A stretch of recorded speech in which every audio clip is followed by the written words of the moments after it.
Ir abriendo. Oye, eso es trampa, ¿eh? No, si te cuelas me chivo, te lo juro.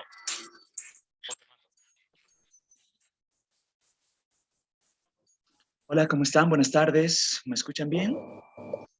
Buenas tardes, licenciado. Buenas tardes, doctor. Sí, se escucha bien. Ah, tal vez Mauricio, si puede cortar su micrófono, por favor.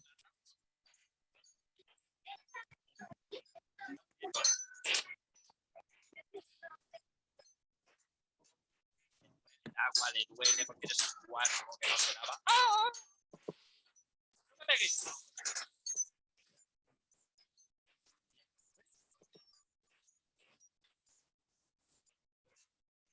Excelente, gracias por el registro. Ya, vamos a esto ver. Ya estoy silenciando a todos. Ya después abren más micrófono para cortar el micrófono de Mauricio. Ya, por favor, entonces voy a proyectar la lectura que tenemos planificado para hoy. Y así podemos conversar un momentito respecto del documento del profesor Julio Mérez.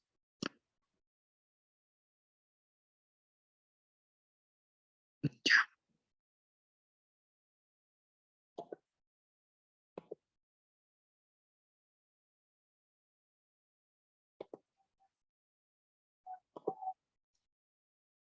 ¿Logran ver el PDF? Me dicen, por favor, si se está bien.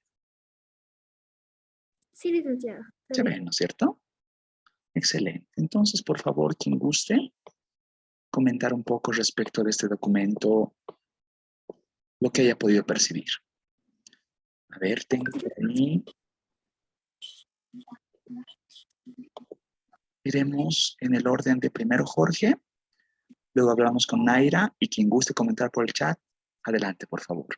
Adelante, Jorge, le escuchamos. Perdón, iremos Jorge, Naira y luego Arlette. Adelante, por favor, los escucho. Sí, licenciado. Bueno, el tema central del documento es el crecimiento económico. Sí. Y bueno, dice que todos los gobiernos están interesados en mejorar la vida de la población. Y esto se hace mediante el crecimiento económico, a través del crecimiento del PIB per cápita. Bueno, dice que en la literatura que hay varias preguntas. En la literatura del crecimiento económico, la literatura convencional, habla parcialmente del crecimiento económico y especialmente para los países emergentes. Esto dice por la falta de información estadística y de series largas y congruentes con las variables macroeconómicas, como ser el índice de capital humano, el acervo de capital, entre otras. Bueno, dice que en Bolivia se manejó una hipótesis que que la demanda interna fue la impulsadora principal del crecimiento económico. Y bueno, esto dice que sustentado por hechos estilizados. Bueno, el doctor Humérez dice que con un modelo econométrico que es congruente al modelo SLM hizo estas estimaciones. Pero antes nos hace una revisión de literaturas. Dice que Ramírez en 1998 indica que el crecimiento económico es explicado por unos determinantes, entre ellos la inversión en capital humano, otra la inflación. Entre más baja es la inflación, dice que genera una menos incertidumbre y esto apoya al crecimiento económico. El servicio de la deuda, la tasa de devaluación del tipo de cambio nominal. También nos dice que Julio Mérez y Dorado usan diferentes enfoques metodológicos, entre ellos el análisis de la contabilidad del crecimiento, y en ahí encuentran que el factor capital es el mayor determinante. También usan el método de datos de panel. En ahí encuentran que los determinantes principales son la tasa de inversión, la tasa de consumo del gobierno, las exportaciones, el déficit fiscal, el incremento de la población económicamente activa, la esperanza de vida, entre otros. También nos habla de Calvo. Calvo dice que es una metodología de Hausmann y dice que encontró que la tasa de crecimiento de Bolivia es una de las menos volátiles, que la demanda interna y las exportaciones explican el crecimiento económico, y también inversión privada nacional también el crecimiento económico. Mauricio, usando la metodología de contabilidad del crecimiento, indica que uno de los determinantes es el factor trabajo, también el incremento de la población económicamente activa y la acumulación de stock de capital físico. Nota por último del autor Mendieta y Martin. Ujú. Ellos hacen un análisis estructural y nos dicen que el crecimiento económico de Bolivia también es explicado por la estabilidad macroeconómica que tuvo. También el texto nos dice que Bolivia fue una excepción en las crisis como el de 2008, porque, bueno, si bien fue golpeada, tuvo una desaceleración de su crecimiento, no fue grave respecto a la comparación de otros países, porque dice que, bueno, Bolivia tiene una limitación en el vínculo respecto a los mercados financieros. Así es. También nos dice que en 2006 hubo un incremento de la formación bruta de capital en Bolivia, y eso puede explicarse por la nacionalización. Es decir, que YPFB fue nacionalizada y las ganancias de YPFB se quedaron en Bolivia, y eso contribuyó a la formación bruta de capital. También nos dice que para analizar Julio Mérez el PIB de Bolivia, Ujú. toma en cuenta el ingreso o el PIB del resto del mundo, eso para capturar el efecto del resto del mundo. También toma en cuenta el tipo de cambio real, la demanda interna y los agregados monetarios. Bueno, para esto ya es un poco más técnico, no lo logré entender bien, pero voy a intentar decirlo. Dice que para determinar el PIB, la dinámica del PIB, se debe usar una ecuación de equilibrio de largo plazo. Para ellos dice que usó un contraste de Cibot-Andreu, no sé si lo pronuncie bien, y dice que en su análisis de largo plazo encontró que la demanda interna es lo más importante a largo plazo, y esto lo dedujo por la prueba de Engrange, igual no sé cómo se pronuncia. Dice luego que usó el test de ADF, y Ujú. este test dice que nos le daba resultados no estacionarios, y eso. En el corto plazo dice que se usó una función de impulso-respuesta, y esto nos dio el resultado de que el tipo de cambio real y la demanda externa son pocamente exógenas. Eso, licenciado. Excelente, Jorge. Muchísimas gracias. Naira, ¿gusta complementar algo más? Sí, licenciado. Mi compañero ya ha mencionado una primera parte del documento, pero ahora yo me voy a ir hacia la causalidad, Ok. porque el análisis de datos que se ha hecho indican relaciones a largo plazo, pero no se habla de las relaciones de causalidad. Entonces, se utiliza la prueba de Engel-Granger y la metodología de Johansen para ayudar a determinar si el pasado de una variable contiene información que precede el comportamiento de otra variable. En Ujú. este caso, todas las variables preceden temporalmente. Con relación a las dinámicas de corto plazo, hay una reacción positiva ante choques de variables en el modelo. En el corto plazo se observa que el mayor impacto corresponde a choques de demanda interna, y eso ayuda a afirmar que la principal fuente de crecimiento económico es la demanda interna. Luego nos hablan de la importancia de los factores de la demanda interna, que estaría compuesta por el consumo y la inversión. Los resultados que se derivan del método de Engel y Granger muestran que hay mayor elasticidad del producto respecto al consumo privado que del producto Ujú. respecto al consumo público, y que hay una elasticidad reducida con respecto a la formación bruta de capital fijo. Por lo tanto, el consumo privado, según los datos del 2000 al 2012, tuvo una participación del 73% en el consumo total, y su fuerte influencia se debió más al consumo de alimentos, que ocupaba un 37%, seguido de servicios, productos industriales y luego vivienda. Como conclusiones, era que la demanda interna es la fuente principal del crecimiento económico. La demanda externa muestra un efecto positivo a largo plazo, pero reducido a corto plazo. La demanda interna en la demanda interna se analizan variables que indican el crecimiento sensible a cambios en el consumo privado. Y para mejorar el crecimiento económico, se sugiere fortalecer la demanda agregada. Eso es todo, licenciado. Muchísimas gracias, Naira. Arlet, ¿gusta sumar algo más al relato que han brindado Jorge y Naira? Eh, sí, licenciado. Bueno, decir no primeramente que el documento que nos da el licenciado Julio Mérez es bastante completo y también interesante, ya que tiene un enfoque distinto, ¿no? Y nos menciona que en países en desarrollo como lo es Bolivia, nos Ujú. enfrentamos continuamente a dificultades en torno a la disponibilidad de información estadística, Así es. tanto el acervo de capital y cifras sobre el empleo, ¿no? Y es Sí. por ello que en este trabajo se va a optar por la estimación de una especificación econométrica llamada ad hoc de la demanda.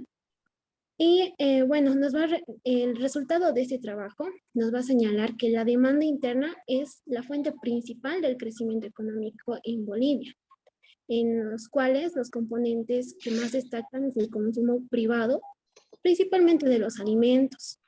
Ujú. Y como bien decían, el propósito, o bueno, más que todo el gobierno tiene que aspirar a lograr el bienestar de toda la población.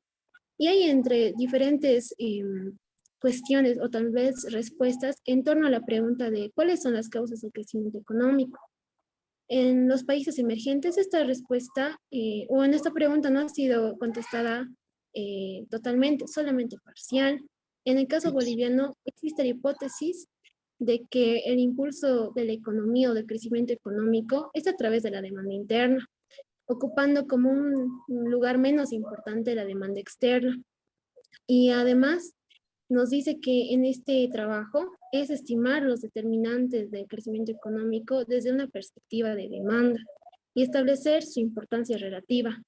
Para tal fin, se utiliza el modelo econométrico que va a incluir variables reales y monetarias congruentes con el modelo ISLM. Ujú. Y nos dicen, ¿no? Bastante, en la revisión de la literatura hay un cuadro en la página 16 que nos dice de manera más concreta y también simplificada, ¿no? Que ya lo mencionaron. Luego nos podemos ir a la parte 3 que nos dice que la dinámica de crecimiento económico se va a hallar influenciada por distintos factores, pero entre ellos va a destacar la dinámica de las actividades económicas. Y nos mencionan ahí, digamos, momentos o crisis que han sucedido en la historia. Por ejemplo, en 1998 desató la crisis rusa. La crisis financiera económica de 2008-19 nos explica que se originó a partir de la crisis del mercado hipotecario estadounidense. Luego nos va mostrando gráficos, ¿no? Que también son interesantes acerca de la evolución del PIB y tasas del crecimiento. Nos dice Sí. sobre la influencia de la demanda en el crecimiento económico, factores internos y externos del crecimiento, factores endógenos y exógenos del crecimiento. Y pasamos al marco conceptual, que es la parte 4 que nos habla sobre hay una ecuación, ¿no? Que dice que este trabajo se va a especificar en función de demanda agregada en su forma reducida y que va a incluir variables reales y monetarias. Y los Ujú. supuestos que vamos a tener es que es una economía pequeña y abierta.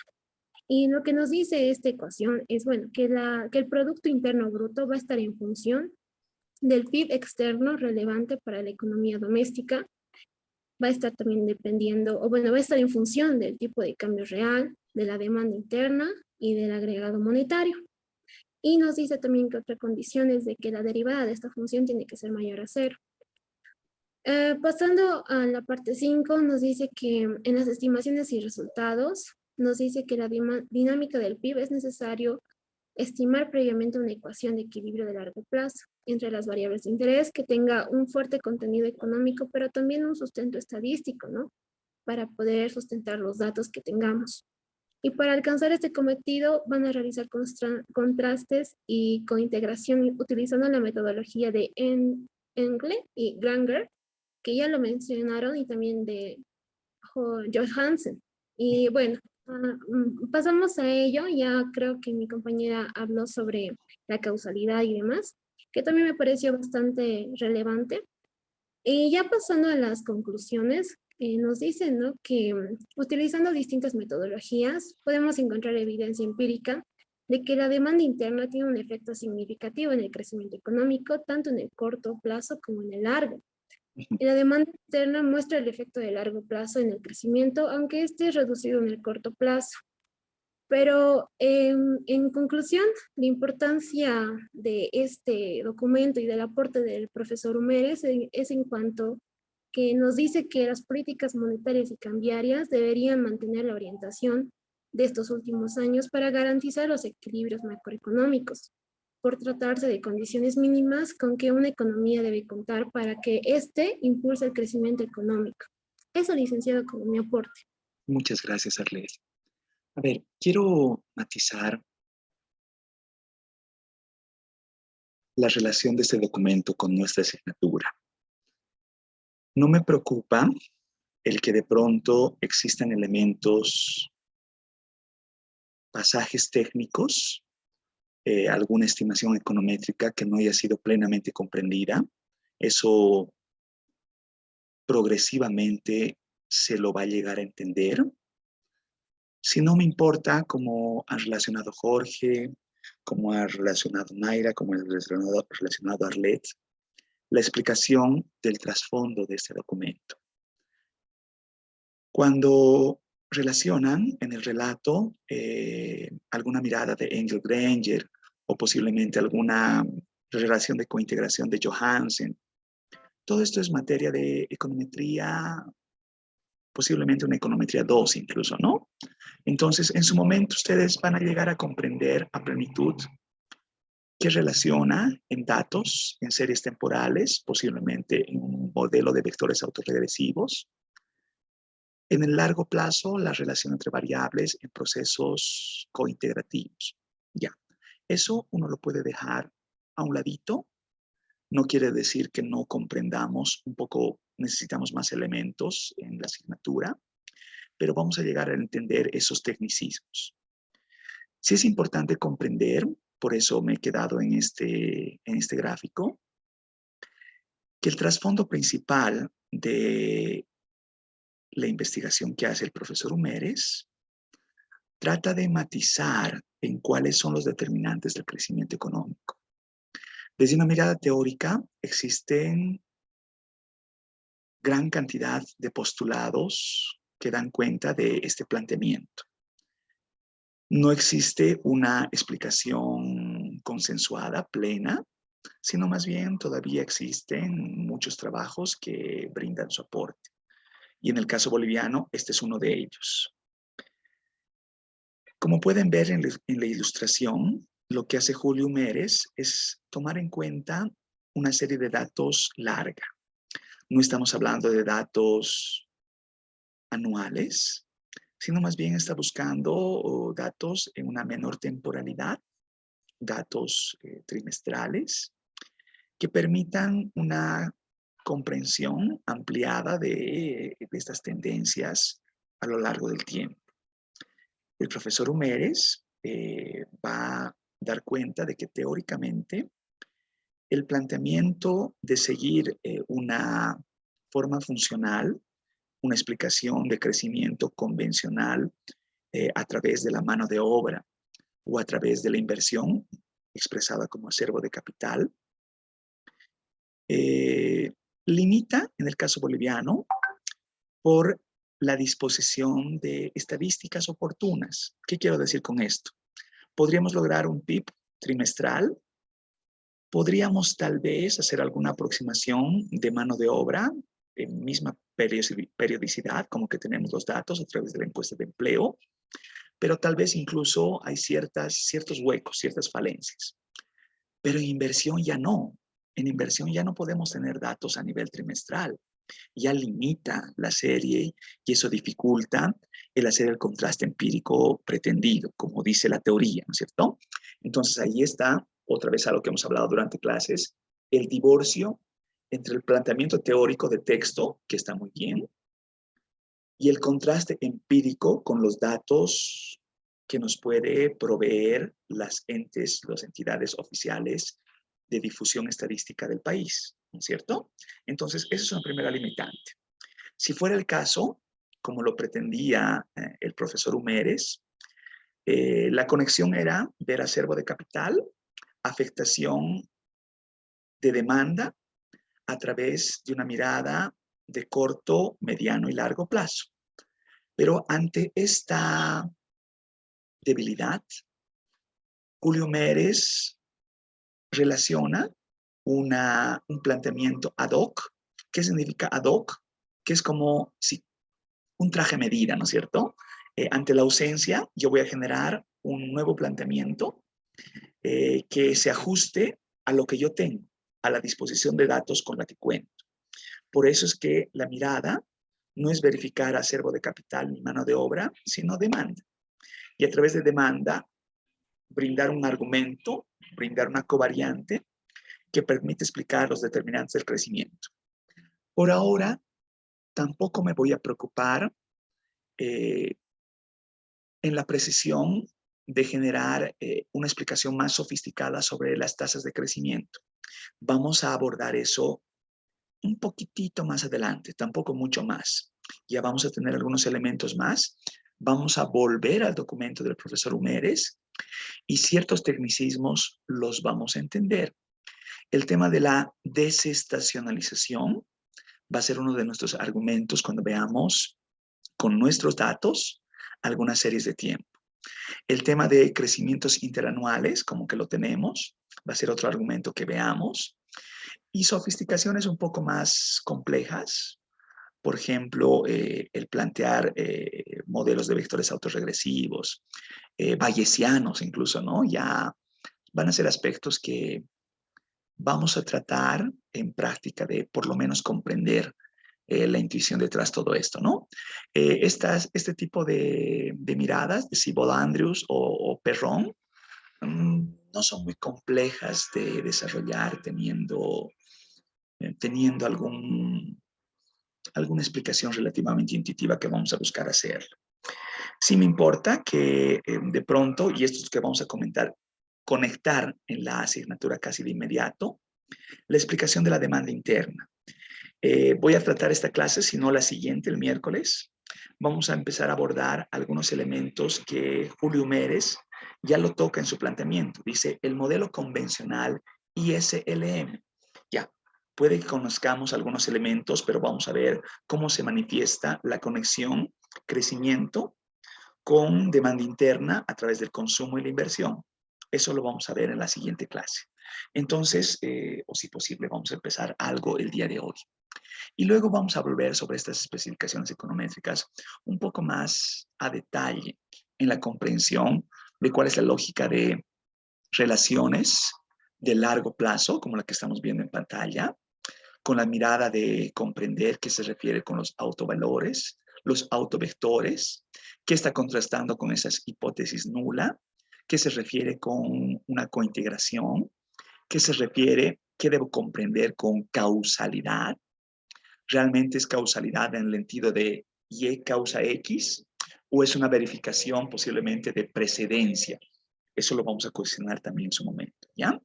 Entonces, por ahora yo agradezco el relato, agradezco la revisión de estos documentos técnicos. Por supuesto, soy consciente de las limitaciones que todavía está al alcance de comprender algunos elementos como este B-bar, ¿no es cierto? Vectores autorregresivos bayesianos. Lo vamos a entender un poquito más adelante. Y ciertos otros elementos que también, con algún insumo analítico más, vamos a ampliar en comprensión. Sí debo de marcar, esto lo vamos a hacer en un momento más, el tema del trasfondo teórico con el modelo ISLM convencional. Eso lo vamos a hacer un poquito más y vamos a volver sobre el documento de Julio Mérez, ¿ya? Por ahora dejo de compartir un segundito y me voy a ir a presentar mi presentación para seguir con la materia en cuanto a los elementos teóricos de lo que hemos ido analizando hasta ahora. Por favor, me confirman si se está viendo mi presentación.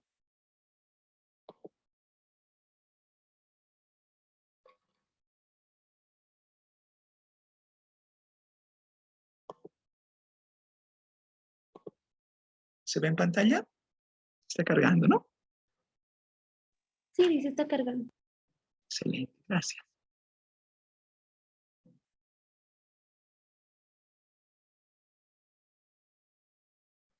Ahora sí, ¿no? Sí, Sí, licenciado. Buenísimo, gracias. La última clase ya hemos venido abordando algunos elementos que tienen que ver con las tasas de crecimiento, ¿no?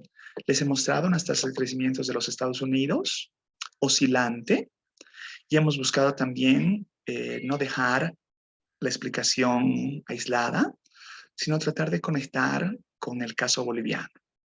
Entonces, ya podemos con una breve explicación que he dado, tal vez todavía muy escueta, del manejo del Stata, podemos replicar con nuestros datos una serie larga de las tasas de crecimiento del Producto Interno Bruto, ¿no? Entonces, en relación a datos, esta generación gráfica no debería ser ajena a todos nosotros. Estos datos también son parte de lo que nosotros tenemos en la base que han trabajado con Carlos. Podemos dar una conexión del PIB real, para el caso boliviano, es el PIB de los Estados Unidos. Bueno, pues si no quiere expresarlo en boliviano, lo expresa en boliviano, si no aplica un tipo de cambio.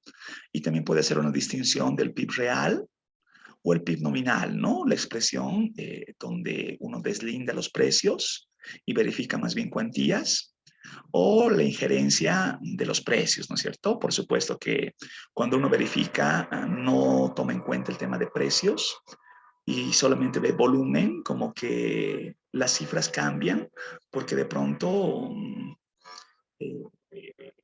la producción pues es conveniente verla en cuantía, ¿no es cierto? Más que en su valoración. ¿Ya? Pero bueno, eso vamos a analizar un poquito más conectando con otras variables. Esto ya lo he hablado, pero estoy recapitulando. Hemos visto algunas variables del mercado laboral, hemos visto el esquema de la fuerza de trabajo y solamente estoy recordando algunos elementos para conectar la explicación de lo que nuestros contenidos planificados requieren para entrar al modelo ISLM. Ya sabíamos que el empleo es el número de personas que tienen trabajo, es lo que hemos llamado población económicamente activa, fuerza laboral, y de pronto se puede conectar también el desempleo como el número de personas que no tienen empleo pero están buscando uno, que no es un criterio suficiente para el caso boliviano. En el caso boliviano, yo les hacía énfasis de que no solamente es el tema de la búsqueda, sino también es el deseo y la disposición de hacerlo, ¿no es cierto? Aquí solamente quiero matizar un elemento que vincula las cifras, las estadísticas. El empleo puede ser una característica, una condición de cualquier unidad observacional fácilmente verificable, porque una persona cuando está en actividad, por verificación casi directa, se puede conocer su condición de actividad, incluso el sector en el cual desarrolla su trabajo y otras características, horas de trabajo, ingresos y sector al cual pertenece, etc. Pero el desempleo es en cifras un poco más elusivo. Su seguimiento es temporalmente más dificultoso y de pronto el conectar búsqueda, deseo y disposición son ciertas características que en práctica, si no se las consulta, no son evidenciables a primera mirada.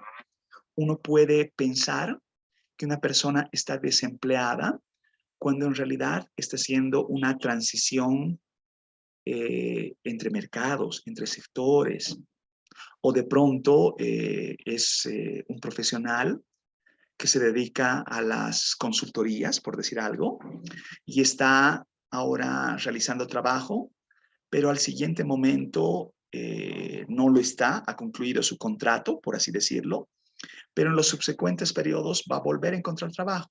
En tanto, caracterizarlo como un desempleado genera una imagen difusa de esta condición. Jorge, adelante, por favor, le escucho. Licenciado, recordando mi curso de Macro 1, Sí. lo que usted menciona, ¿se le puede llamar desempleo friccional? No todavía. El desempleo friccional puede ser que tenga que ver con un desajuste del mercado. ¿Qué quiero decir con esto? Cuando resulta que la asignación de la mano de obra no está siendo correctamente relacionada con el mercado al cual debería ingresar como parte de la fuerza laboral. Eso lo vamos a ver un poquito más adelante. En este caso, lo que estoy vinculando, el ejemplo del consultor, no tiene que ver con desempleo friccional, sino posiblemente tiene que ver con una característica de su propia actividad. No es que de pronto el tema del desfase del consultor, que no esté trabajando en este momento, deba a que su fuerza laboral no está siendo correctamente asignada, sino posiblemente tiene que ver con una demanda del mercado, ¿no es cierto? El mercado no siempre requiere de sus servicios con una temporalidad determinada. A ver, y yo le explico esto más a carne propia ya, porque también, así como estoy con la docencia, trabajo de consultor. Entonces, en estos momentos, por ejemplo, estoy saturado de trabajo porque estoy atendiendo 4 consultorías. Pero anterior a esto, estamos hablando los meses de enero a marzo, por decir algo, no tenía 0 consultorías, no estaba atendiendo nada. No es un tema de fricción en ese caso. En ese caso tiene que relacionar con posiblemente alguna característica del mercado que demanda algún servicio particular. Pero de eso también vamos a hablar un poquito más. Pero, ¿qué quiero relacionar con esto? Más allá del desempleo friccional o estas características propias del desempleo. Quiero relacionar lo siguiente, por favor. Si de pronto estoy vinculando al desempleo que tiene que ver con la persona que quiere trabajar, que está deseosa, tiene la disposición de hacerlo, puede trabajar y está en continua búsqueda, es decir, hay muchos elementos que relativizan estas características. ¿Qué quiero decir con esto? Búsqueda, si refiero a búsqueda, ¿búsqueda en dónde? ¿Búsqueda cómo? Me compro el periódico el domingo y veo los clasificados, ¿eso es búsqueda? Posiblemente. ¿Voy a anotar mi nombre a una bolsa de trabajo? Posiblemente. ¿Voy a tocar puerta a puerta y dejar en la puerta de una empresa, de una institución, mi currículum? Posiblemente, ¿no es cierto? Pero vean que todas estas acciones que pueden ser conexas y una no limita a la otra, de hecho puedo hacer todo, puedo tocar puertas, puedo ir a ver el periódico, puedo ver la bolsa de trabajo, son parte de una búsqueda que en cierto sentido, el simple hecho de llamar por teléfono a los amigos y decirles que estoy buscando un trabajo, también puede matizarse como búsqueda, ¿no es cierto? Ya, la pregunta es, si compro el periódico el domingo y luego el resto de la semana no hago nada, ¿eso puede caracterizarse como búsqueda? Lo que estoy relacionando es que existe una alta subjetividad en el criterio de caracterizar a una persona como desempleada.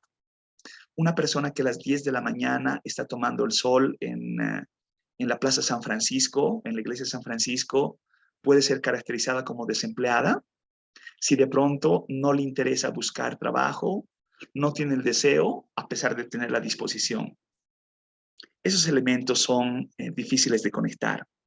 Y lo más complicado de todo esto, las encuestas, les decía, la encuesta de hogares, por ejemplo, que es nuestro principal referente, toma el dato del 15 de la segunda semana de noviembre a la segunda semana de diciembre. Entonces, solamente voy a verificar su búsqueda en esas 2 semanas. ¿Y qué pasa si se tarda más en buscar? Si son más de 4 semanas, 8 semanas, 12 semanas, se va a convertir como el caso del Chavo del Ocho de Don Ramón, que es alguien que busca trabajo permanentemente y no lo encuentra. Y de hecho como que hace un autosabotaje para no encontrar empleo.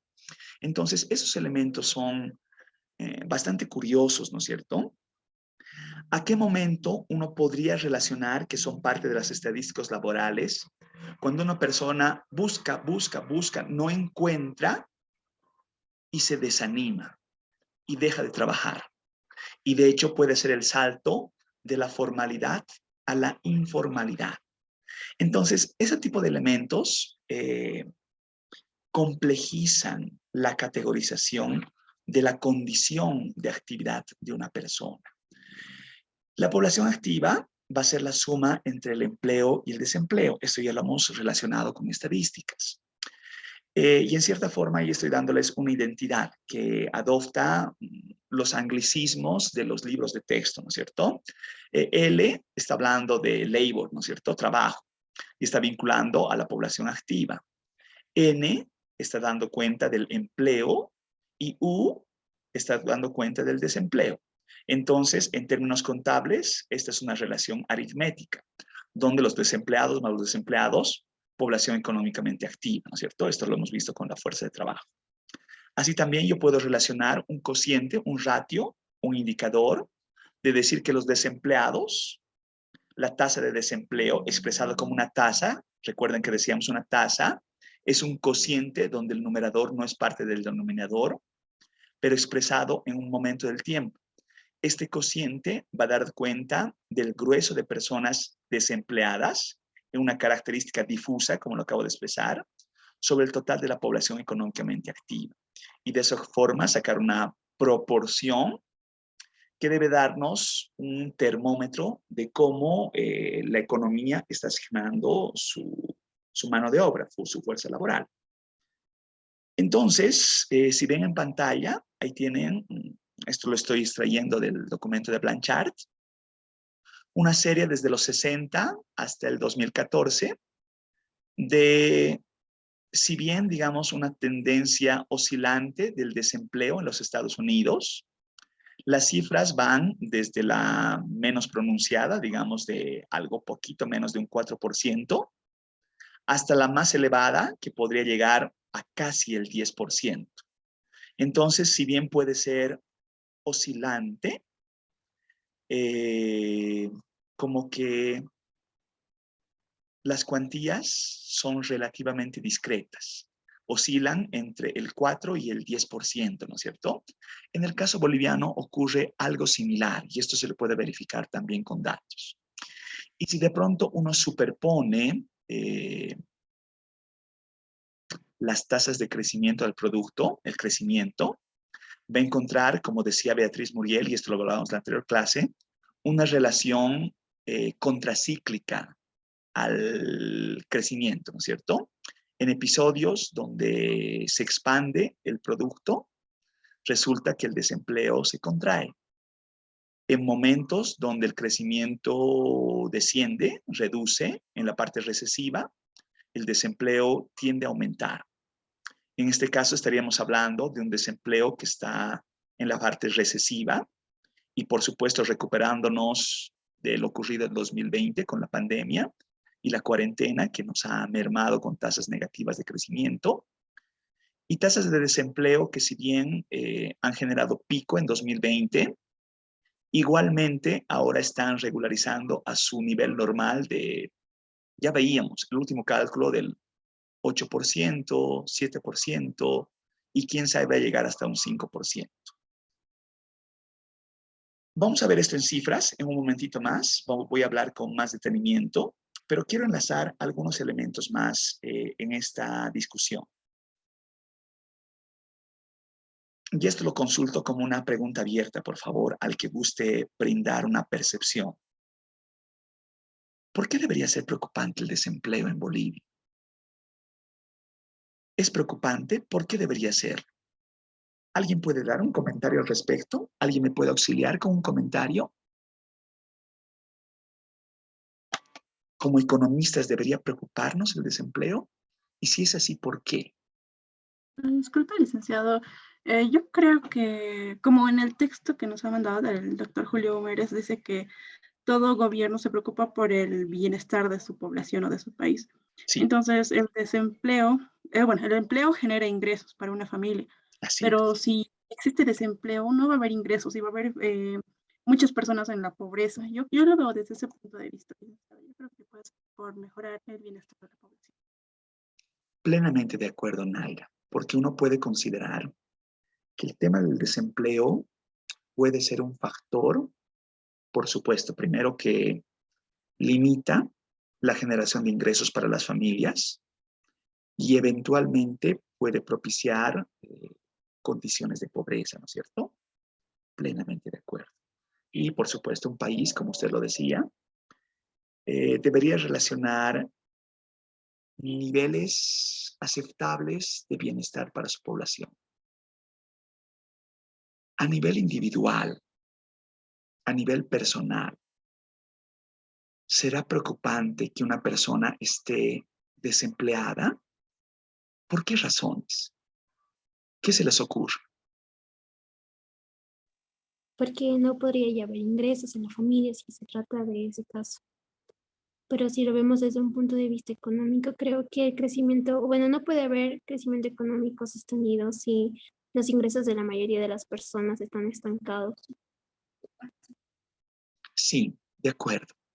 Ya les relacionaba hace un momentito, cuando de pronto una persona puede hacer el mayor de los esfuerzos y resulta que la duración de búsqueda del empleo se prolonga, ¿no es cierto? Es decir, busca activamente, va a dejar su currículum en todos los lugares, de pronto, no sé, ve los anuncios clasificados, va a la bolsa de trabajo y nos ocurre lo que ustedes saben en nuestra idiosincrasia boliviana. Incluso profesionales terminan poniendo un cartelito a la puerta de cualquier lugar y decir, ofrezco mi mano de obra. O incluso estamos hablando de trabajo no cualificado, que tiene que pararse al sol durante todo el día, poner su maletincito y dice, yo soy electricista, yo soy zapatero, yo soy carpintero, yo soy plomero. Y de pronto esperar a que por obra y gracia alguien los contrate, ¿no es cierto? Entonces, esos elementos, desde un punto de vista un poco más personal, individual, son altamente desmotivantes y van a generar en lo macroeconómico una subutilización de recursos. Y ello debe ser preocupante para cualquier hacedor de política. Subutilizar los recursos que de pronto están ahí presentes y más preocupante cuando el recurso humano es cualificado o altamente cualificado, el médico que trabaja de taxista, ¿no es cierto? Está subutilizando su mano de obra, debe generar una mirada preocupante en la asignación de recursos en la economía. Por eso pregunto, los voy a conectar con el nivel macroeconómico, pero tal vez a nivel micro, si quieren verlo. ¿El desempleo podrá afectar la calidad de vida de las personas? Ya me han relacionado algunos elementos. Me decían el tema de no ingresos, el tema de la pobreza, pero ¿qué podré relacionar con calidad de vida vinculando desempleo a un nivel más individual, si quieren verlo? ¿A alguien se le ocurre algo?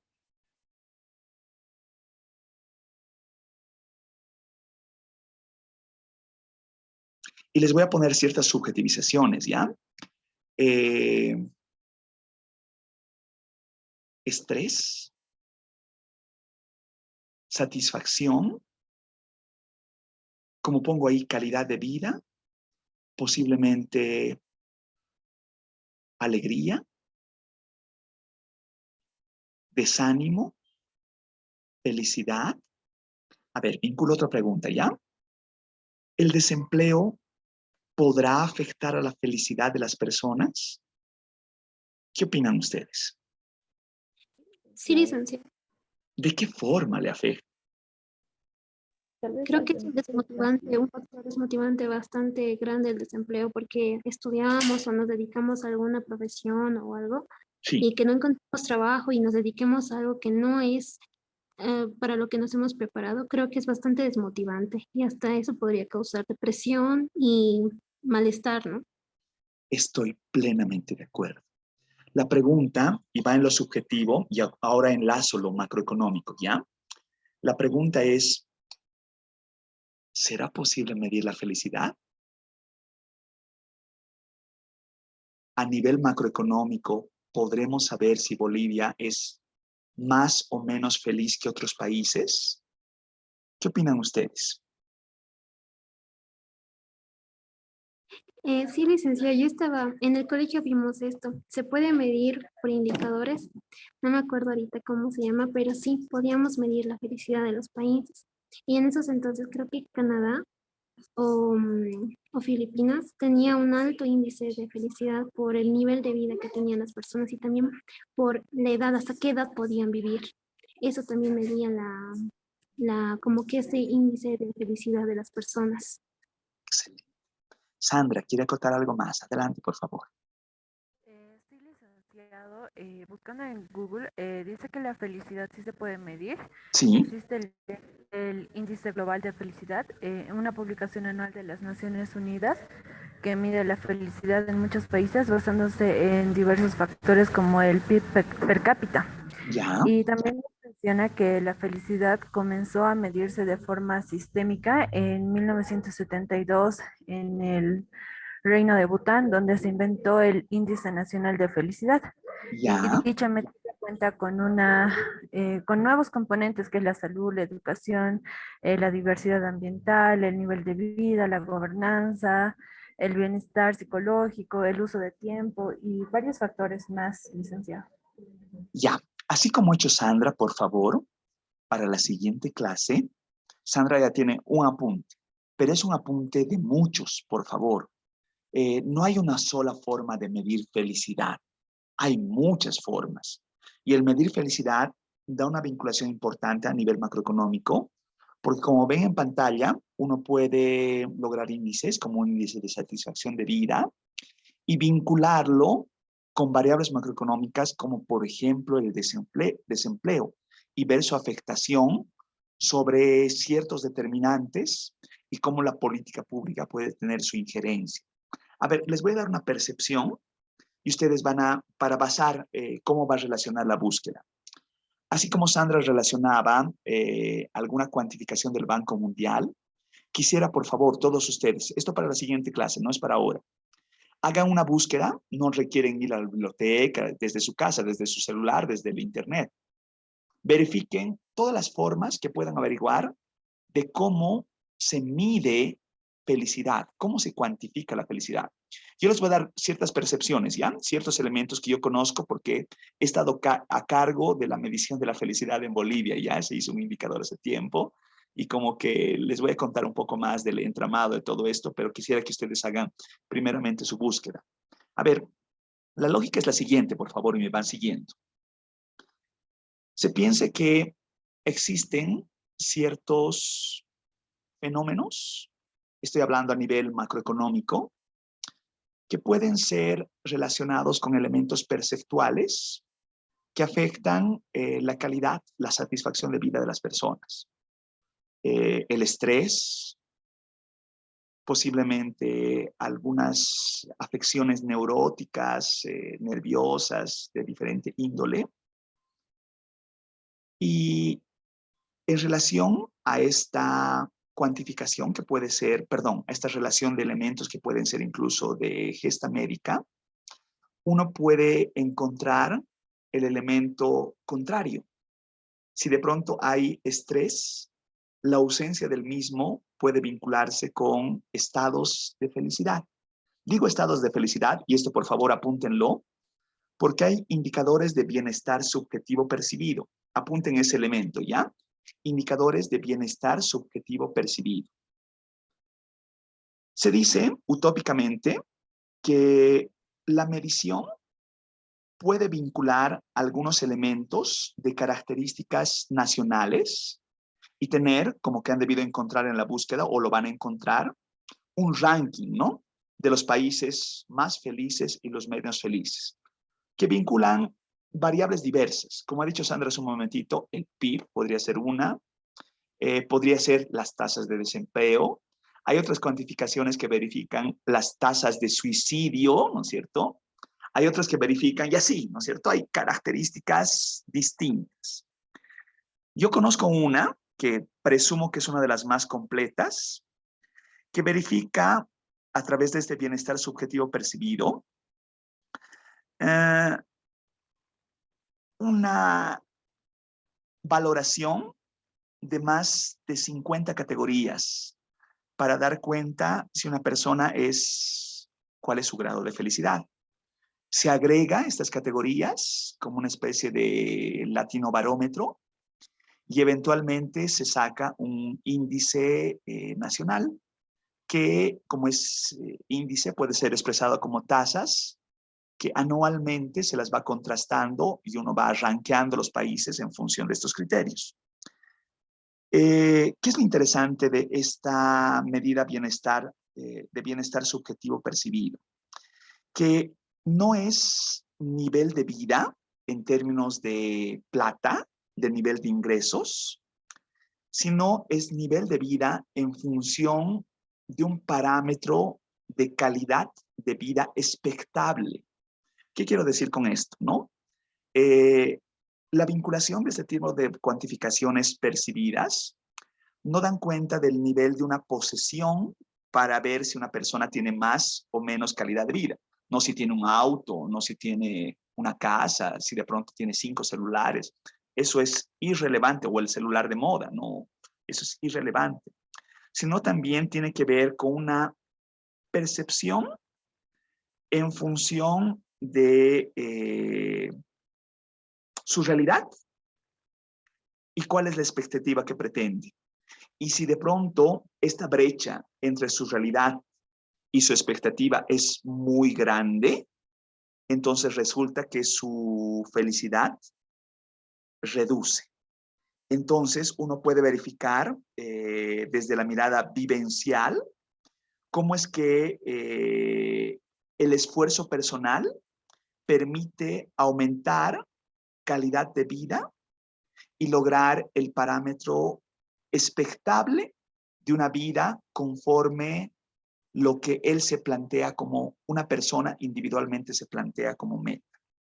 Entonces, de esa forma se generan índices sintéticos que dan cuenta de una subjetivización, ya está bien, digamos, pero que puede ser como que evaluada a lo largo de diferentes momentos del ciclo de vida.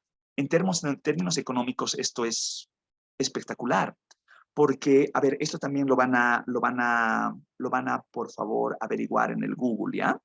Pero hay algo que se habla de la U, así, U, ¿no? Como U de universidad, la U de la felicidad.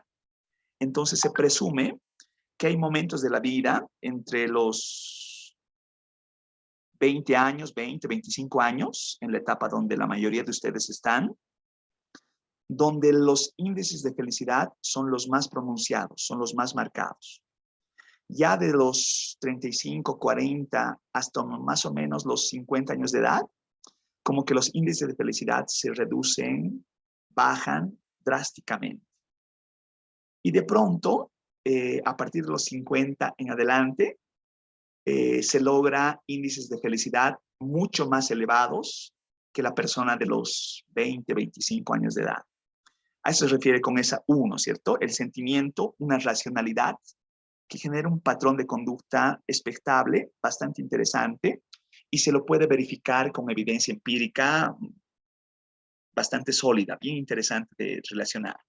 Y en este tipo de medidas resulta que los países latinos, por decir algo, Bolivia entre ellos, son los que tenemos una cuantificación de las más pronunciadas, de las más marcadas, porque de pronto la relación entre nuestra realidad y expectativa no es muy discrepante por ciertas acciones que existen en el cotidiano vivir, ¿ya?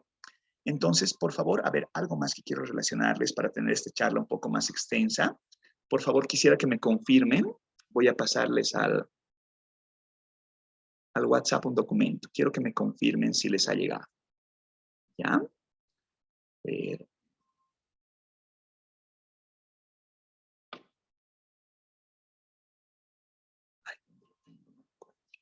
Acá está.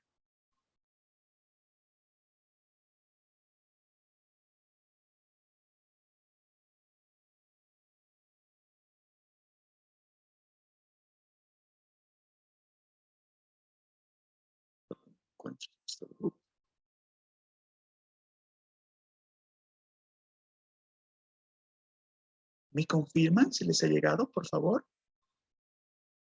Es un documento que dice Unemployment and Happiness. licenciado. Sí llegó, licenciado. ¿Les llegó? Ya, licenciado. Ya. Entonces, por favor, para que continuemos esta conversación el día miércoles, solicitarles primero hacer esa búsqueda por internet y leer este documento. Ya es un documento cortito, pero relaciona justamente el gráfico que les acabo de mostrar, ese de alguna expectativa de felicidad vinculada con el desempleo, ¿ya? Y vamos a relacionar ese elemento a nivel macroeconómico. ¿Alguno tiene alguna limitante con leer documentos en inglés? ¿Se les dificulta demasiado? ¿O no hay problema? ¿Todo bien? No hay problema, licenciado. Excelente. Me parece fabuloso. Agradezco y aplaudo la respuesta. ¿Ya? Entonces, ¿qué quiero que hagamos ahora, por favor?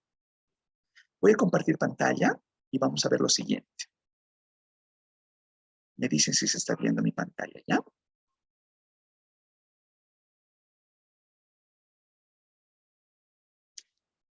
Ay, no sé qué he hecho.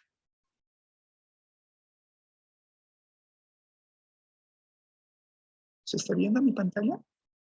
Sí, licenciado. Ya, perdón, he perdido la visibilidad. Este gráfico que les estoy mostrando allí es extraído por si acaso de ese documento, el Unemployment and Happiness, ya que lo van a ver para el día miércoles. Pero más allá de eso, quiero que hagamos...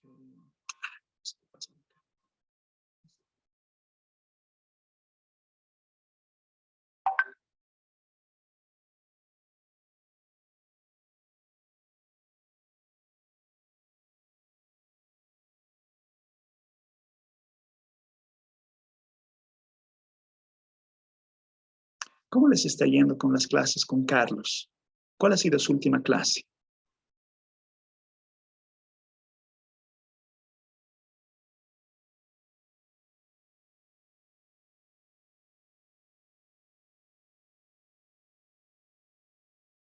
Ya, ahora sí ya.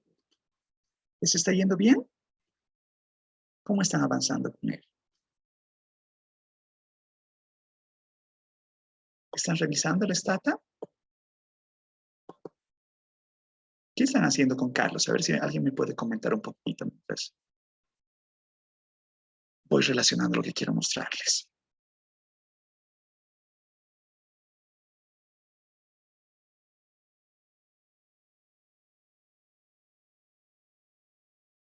¿Están viendo mi pantalla? Sí, dice. Ya. A ver, lo siguiente, no sé si lo han hecho con Carlos, me lo sinceran, por favor. Me estoy entrando a la página de UDAPE.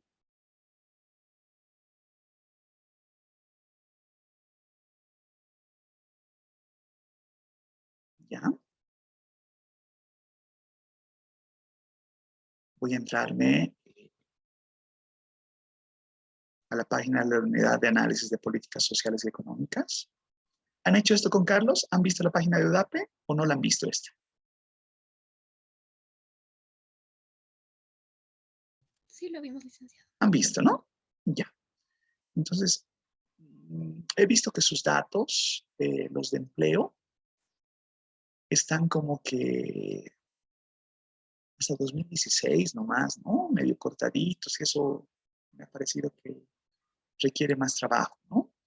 Entonces, ¿por qué consulto esto? Porque, a ver, me voy a ir a la información estadística y aquí abro el último dossier que existe. Me están siguiendo, ¿no? Se está viendo mi pantalla. Porque requiero que ustedes hagan lo mismo y si necesitan auxiliarse con Carlos, por favor, pidan apoyo, ¿ya? Me estoy yendo a la pestaña social y aquí estoy abriendo la ventana que dice empleo y salarios. ¿Sí? ¿Se ve lo que estoy haciendo? ¿Me están siguiendo? Sí, licenciado. Ya. Miren, por favor, aquí tenemos, es como que el segundo Excel, ¿ya? El que dice 7.2.2, el que dice indicadores de empleo por área geográfica según sexo, ¿ya? Entonces voy a descargarme este Excel. ¿Ya? Ya se ha descargado y lo abro, ¿ya?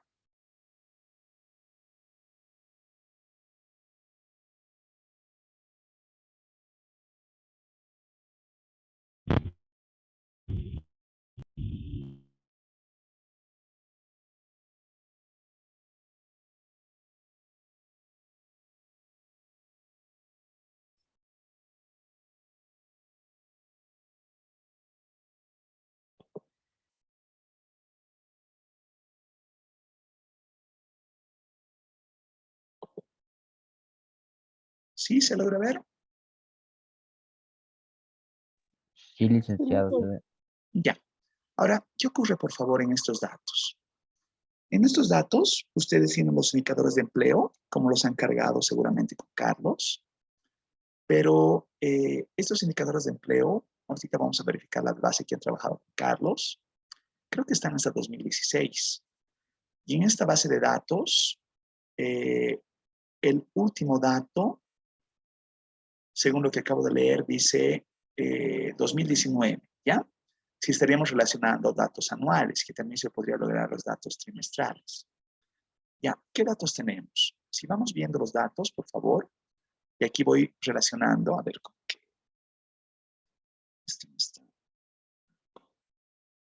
Ya, a ver, ahora sí. Dice índice de carga económica, tasa oferta potencial, tasa bruta de participación, tasa de cesantía, tasa de dependencia, tasa de desocupación abierta, tasa global de participación. Creo que todos estos han logrado ponerlos en la base de datos. Pero mi preocupación es que están, a ver, veremos pues dónde está la base de datos. Creo que esta es la base de datos que tienen, esta es la base de ustedes, ¿no? Entonces, si yo digo un tab a la tasa de desempleo abierta, ¿qué es lo que sale? Ay, perdón, estoy mal. Haremos, digamos, un tab, tiempo y tasa de desempleo abierta. Oh, muchos valores, ya. Entonces hagamos, si no, entonces un by sort, perdón, by sort T, dos puntos, tasa de desempleo abierta. Tasa de desempleo abierta. Perdón. Tab, tasa de desempleo abierta. Oh, tampoco. Ya, es el que está por ahí sacando 2022. Tenemos a 2022. Eso no estaba seguro. Si tenemos a 2022, excelente. Creo que yo he completado esta base. Ustedes no la tienen así de completa. Pero no estoy seguro.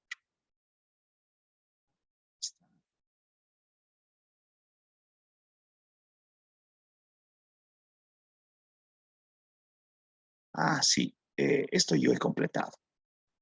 No sé si lo he hecho bien. Pero en los otros indicadores de empleo, miren este que dice tasa global de ocupación, todos estos otros están hacia 2015, ¿no? Y eso ya no está bien. Deberían estar hacia 2021 al menos, ¿no es cierto? Entonces ahí, por favor, todo esto que está en puntitos, todas estas de acá, desde acá, digamos, todo lo que estoy marcando, todo esto debería estar completo. Por favor, trabajenlo con Carlos, indíquenle que les he dicho que requieren completar estos indicadores de empleo.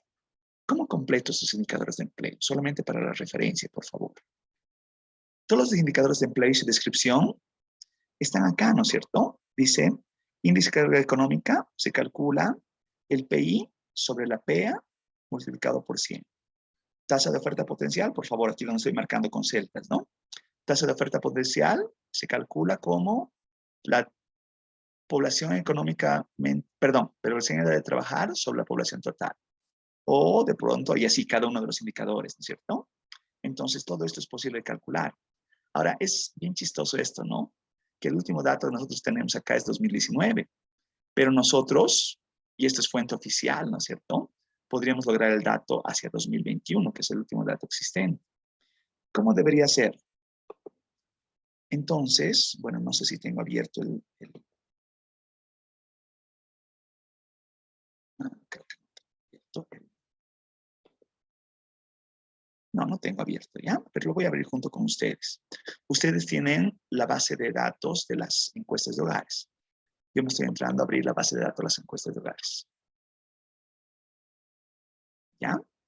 Y aquí estoy abriendo, voy a abrir 2021 y me estoy abriendo la base de datos y estoy abriendo la encuesta de hogares a 2021.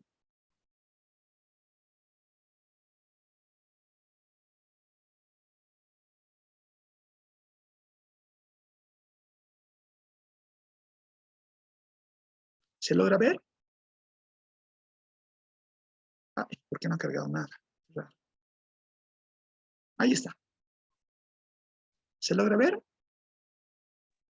Sí, licenciado. ¿Sí? Ya, entonces me voy a abrir un new file, ¿ya? Para que ustedes trabajen bien sobre lo que estoy relacionando. Ustedes trabajen esto con Carlos. Ay, qué lindo se ha puesto esto.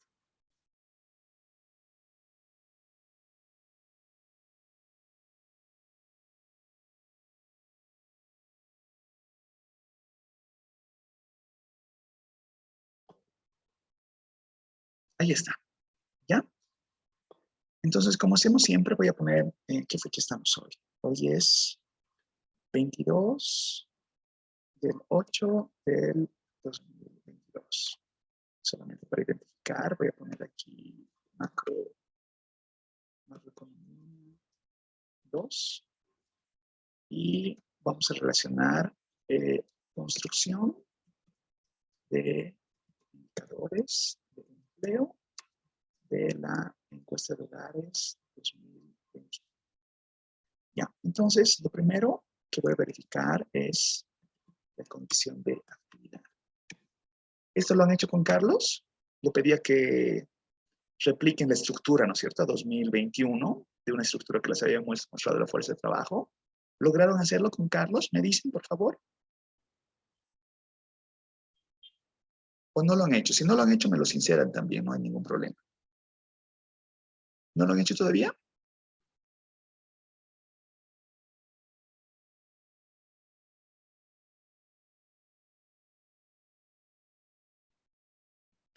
Ya. Voy a tabular la condición de actividad, ¿ya? Pongo tab con. ¿Se ve en pantalla? ¿Se logra ver en pantalla?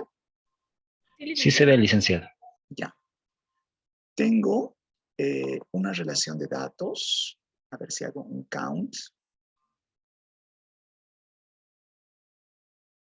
De mi total de datos de 42.090 observaciones, que es la población, perdón, el total de observaciones de esta muestra, tengo 36.894 que están categorizados en esta condición de ocupación, de actividad de ocupación principal.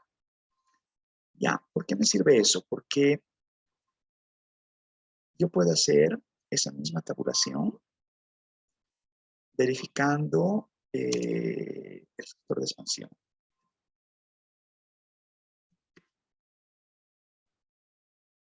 Y verificar, digamos, de los, a ver, voy a hacer un tab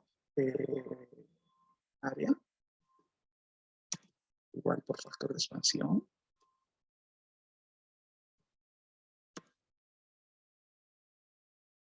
De los 11.903.958 a 2021, relacionar, y aquí voy a poner a la par el Excel, todos los indicadores de la fuerza de trabajo. A ver, veamos alguno, por ejemplo. Si digo, y auxíleme con esto, por favor.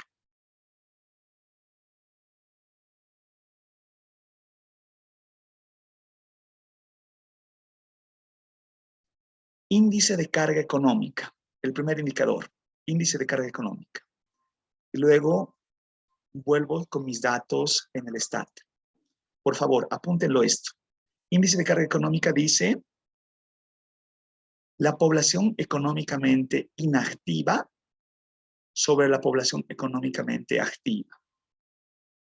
Pregunta, ¿cómo calculo el dato teniendo estos datos de las encuestas de hogares?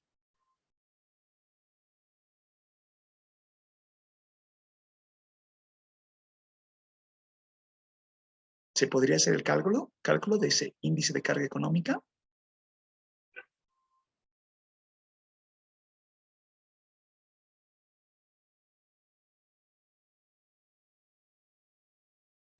Lisa, ¿tendríamos que utilizar Conduct o me equivoco? ¿Tendríamos que utilizar qué? Perdón, no lo he escuchado lo último. el comando de conduct, si no me equivoco, condición de Sí, actividad. estamos con conduct y estamos con el resultado. Los resultados los estoy visualizando en pantalla. La pregunta es, ¿qué y qué sumo para calcular ese índice de carga económica? Y vuelvo sobre el caso, ¿no? A ver, vuelvo sobre el Excel y dice que el índice de carga económica es la población económicamente inactiva sobre la población económicamente activa. La pregunta es, ¿cuál es aquí la población económicamente activa y cuál es la población económicamente inactiva?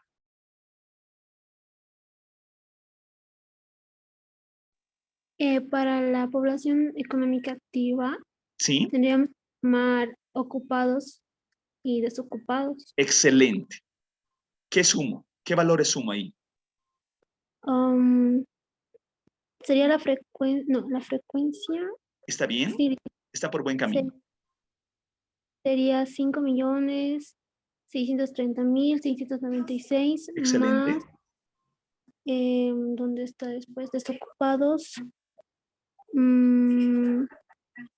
Tendríamos que, no, solo tendríamos ocupados, no están los Sí tiene desocupados. desocupados. Sí tiene desocupados.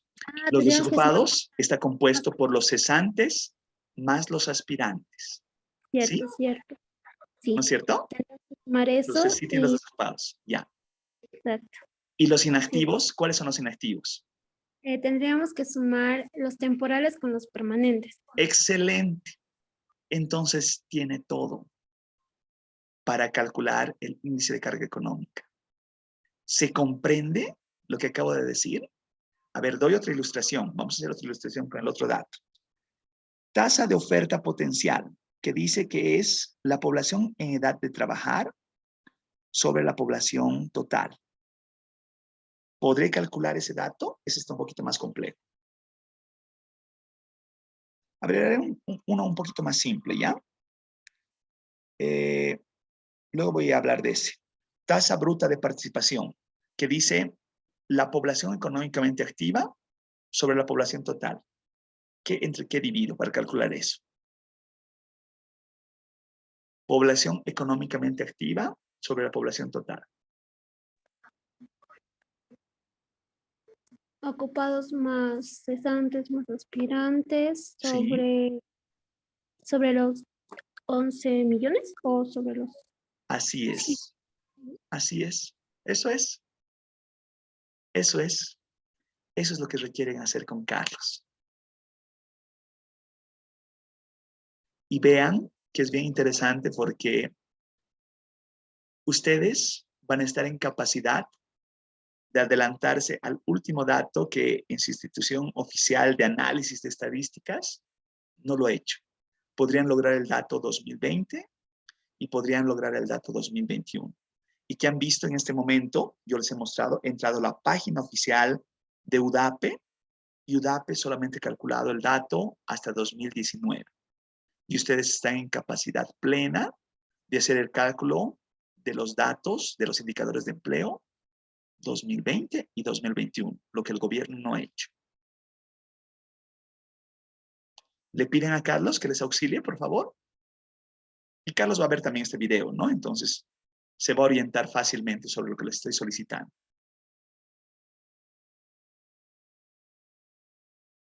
¿Hasta el 2021, Lice, o hasta este año? No hay 2022, no tenemos el dato 2022. El último dato existente es 2021. Entonces, tendríamos que completar solamente 2 datitos. Pero vean que es dato a dato, ¿no es cierto? El que hay que lograr. Entonces, por favor, quisiera con Carlos que trabajen el dato 2020 y el dato 2021 de los indicadores de empleo. ¿Qué indicadores de empleo estoy relacionando? Ya, esto por favor distínganlo. Este es el microdato, el de la encuesta de hogares, y nuestra base, la que han armado con Carlos, es el macrodato. Entonces, quiero que Carlos les demuestre cómo el microdato genera el macrodato, que eso es sumamente importante. ¿Se comprende?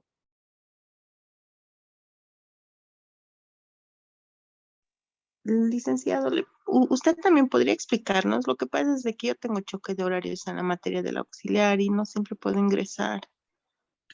Sí, pero Carlos creo que les graba la clase, ¿no? les graba la clase, les da hartas facilidades, pero está bien, lo vamos a hacer también conmigo. Pero yo requiero que también puedan hacerse auxiliar. A ver, ahorita incluso no necesitarían lo que ha hecho Arlet cuando hace un ratito le solicitaba el apoyo. Intuitivamente he hecho el cálculo, ¿no es cierto? Entonces, ustedes deberían estar en capacidad de poder hacer el llenado. Lo hacemos igual conmigo, ¿no?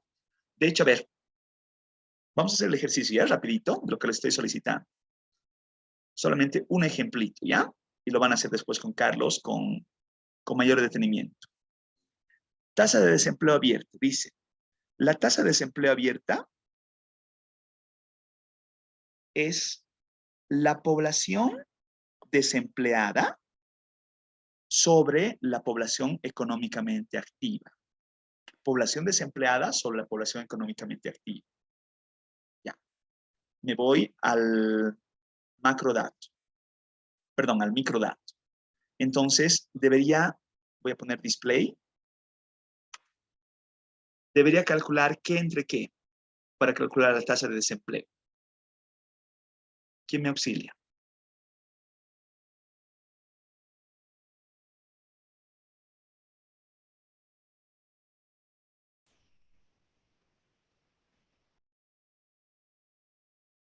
¿Qué cifras calculo?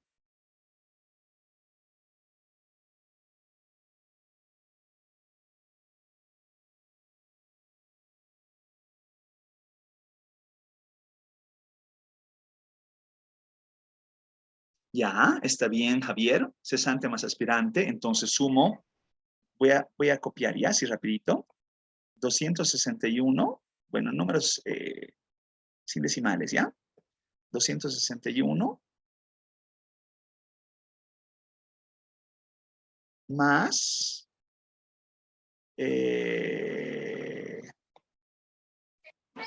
los 38,000. ¿Ya? ¿Dividido entre qué?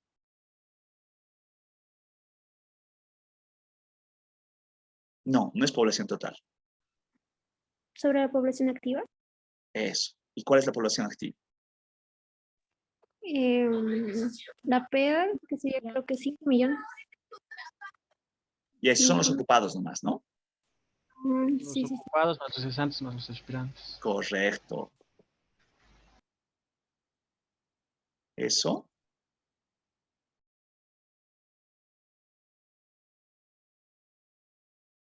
Más.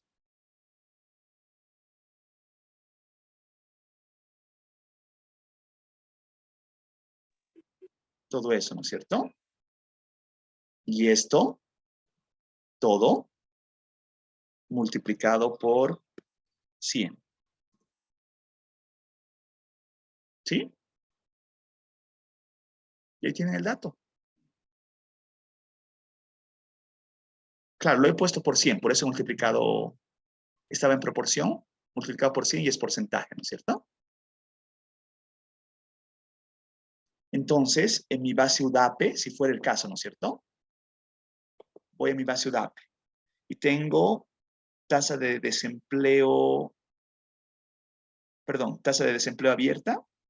Entonces resulta que aquí tengo 2019, debería tener 2020 y debería tener 2021. Y aquí tengo el cálculo que acabo de hacer. 5.05. 5.05. ¿Sí? Y así. Y esto, lo que acabo de hacer, debería tenerlo para 2020 y 2021, para todos los indicadores. Y una vez lo tenga para 2020 y 2021, debería trasladarlo a mi base de datos macro. Y si fuera el caso, digamos, tengo edit ahí, digamos. Ya, digamos, aquí tengo la tasa de desempleo abierta. ¿Dónde está la tasa de desempleo abierta? Aquí está. ¿Cuál he calculado ahorita? 5 puntos. Este que he calculado, ¿no? Ahí está, ¿no?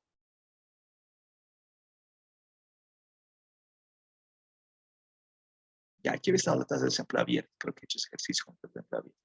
Pero ahora tengo que hacer con los demás indicadores. ¿Se comprende? Sí, ¿no es cierto? licenciado. No está muy Sí, complejo. licenciado. Les agradezco, les agradezco. Ya, entonces, por favor, háganse auxiliar con Carlos en la construcción de los indicadores de empleo hacia 2021. Ya tienen los indicadores, ya saben cómo descargarlos de la página de UDAPE hasta 2019. Solamente faltaría completar los del 2020 y 2021 y llevarlos a su stat. Y con eso podemos trabajar.